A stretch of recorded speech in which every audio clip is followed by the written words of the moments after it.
Café Virtual. Apresentação: Regina Helena. Um programa da Sexta Igreja Presbiteriana de Uberlândia.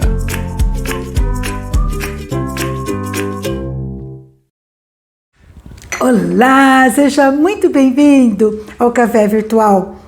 Que bom que você está aqui comigo para juntos nós meditarmos mais um pouquinho na Palavra de Deus. E hoje eu gostaria de conversar com você sobre nosso Deus, um Deus de propósitos.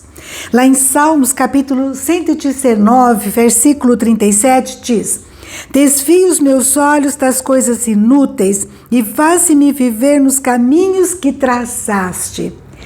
Deus tem um caminho que Ele traçou para mim e para você, desde a fundação do mundo. Olha que coisa mais linda. E aqui o texto fala: me desvia das coisas inúteis. Eu quero percorrer o caminho que é útil, que tem valor, significado, traçado por Deus. Útil e fútil, tuas palavras, né? Que a diferença é uma letra, mas o significado é totalmente diferente. Eu quero ter realmente, seguir, eu quero o caminho traçado por Deus, é um caminho significativo e eu quero muito obedecer. Para que quando eu chegar bem na velhice, né, bem mais velha, eu possa olhar para trás e pensar assim: valeu a pena, eu não desperdicei as oportunidades. Mas você pode dizer: eu tenho tido tantas lutas, eu estou tão desanimado. Às vezes a gente desanima porque a gente fica olhando, né, coisas que não têm valor e a gente vai perdendo a alegria, o ânimo.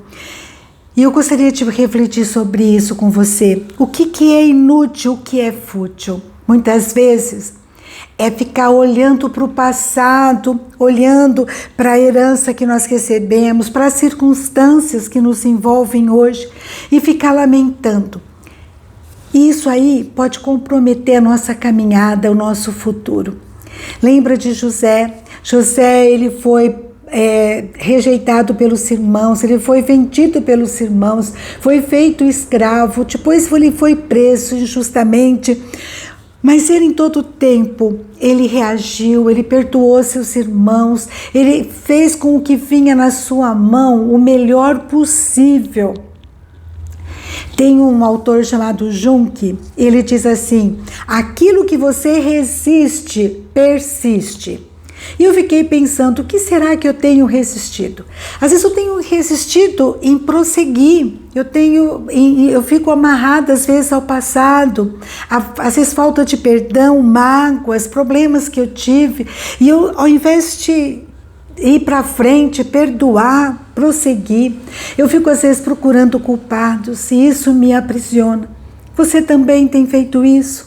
Eu preciso perdoar e eu preciso prosseguir. O perdão traz paz, traz alívio, né? Posso e devo olhar para o passado? Sim, mas com gratidão, porque se eu cheguei até aqui, Deus esteve comigo, Deus tem me sustentado, Deus tem me fortalecido. Eu tive lutas, sim, mas quanto aprendizado essas lutas trouxeram.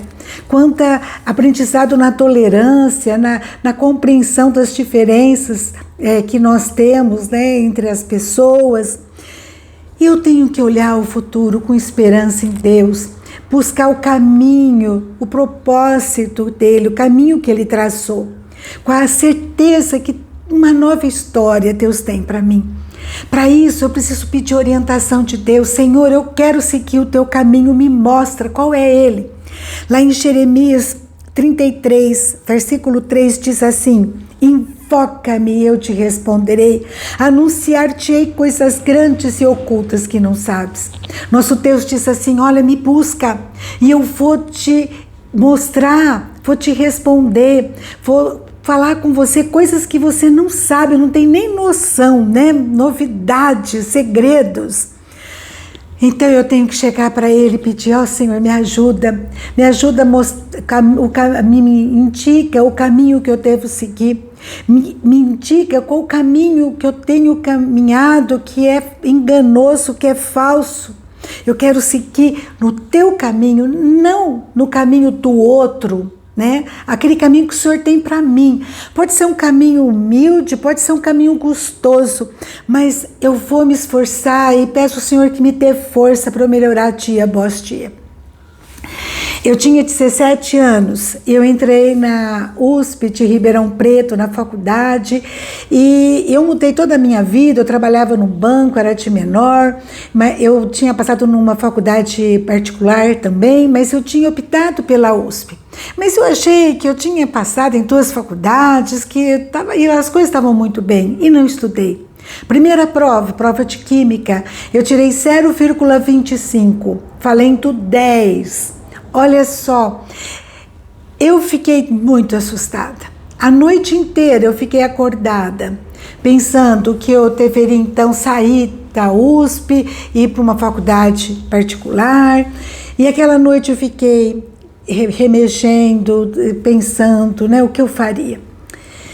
Mas daí eu pensei, Deus me deu essa oportunidade, eu vou lutar por ela. E eu comecei a estudar muito, e Deus foi me capacitando. Eu cheguei no final do ano, era anual a disciplina, e eu passei sem segunda época. Esse é o nosso Deus, né?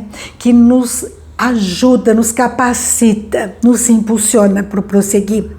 Mas nós temos que ter metas, temos que ter alvos, né?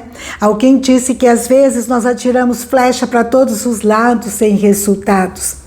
Tem um filósofo que viveu no início do 1º século, chamado Sêneca, e ele diz assim: nenhum vento sopra a favor de quem não sabe para onde ir. Se você não sabe para onde ir, como vai acontecer, né? E muitas vezes a gente faz isso na vida, num ativismo desregrado, né? Corremos tanto, e percebemos no final que foi inútil. Eu lembro de uma história que aconteceu no início do século passado. Um escritor muito famoso se hospedou num hotel, e ali na frente tinha algumas carruagens que levavam os passageiros, né, para alguns lugares. Era o Uber da época.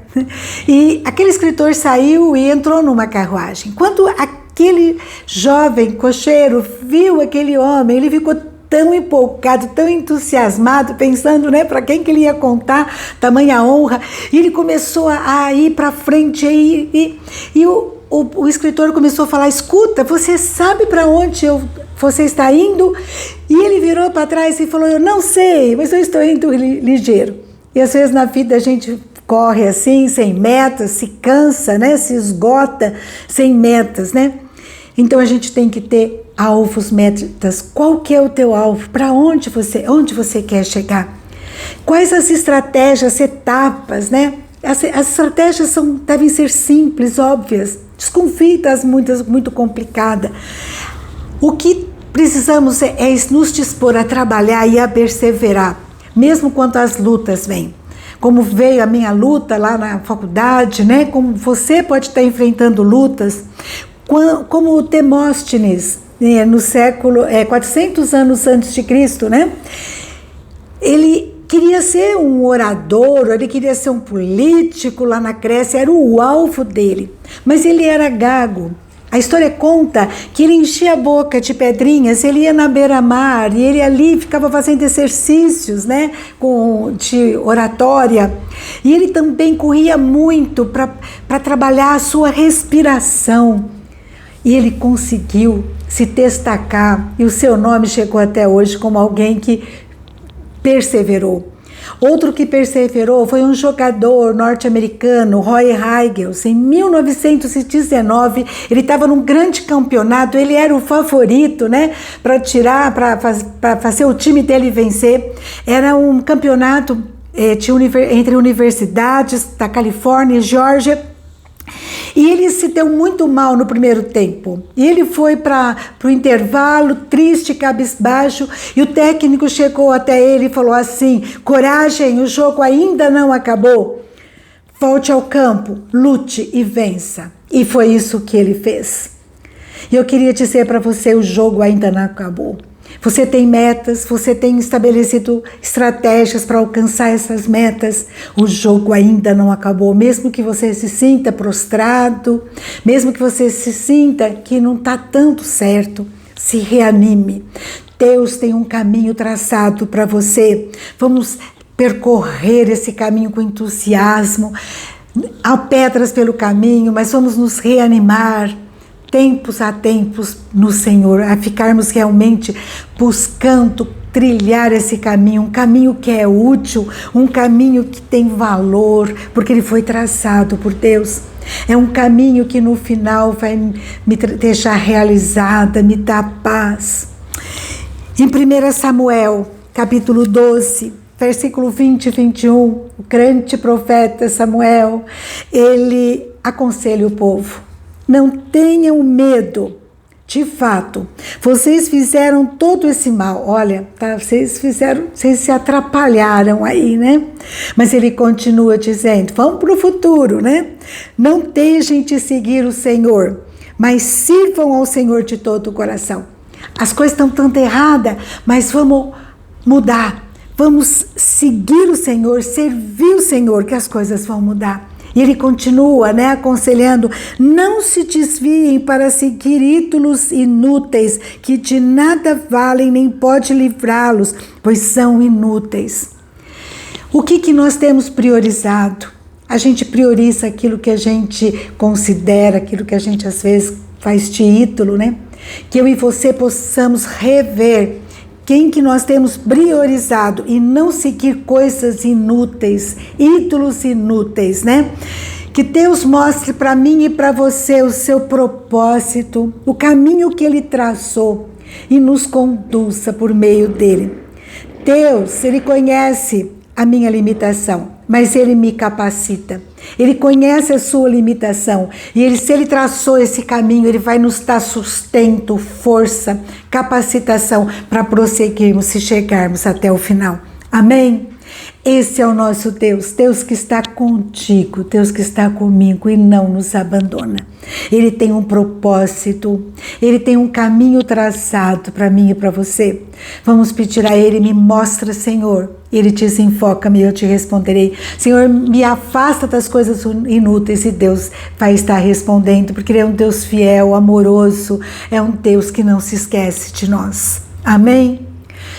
Um grande abraço para você. Deus abençoe você e o seu lar, em nome de Jesus. E até a próxima, se Deus quiser.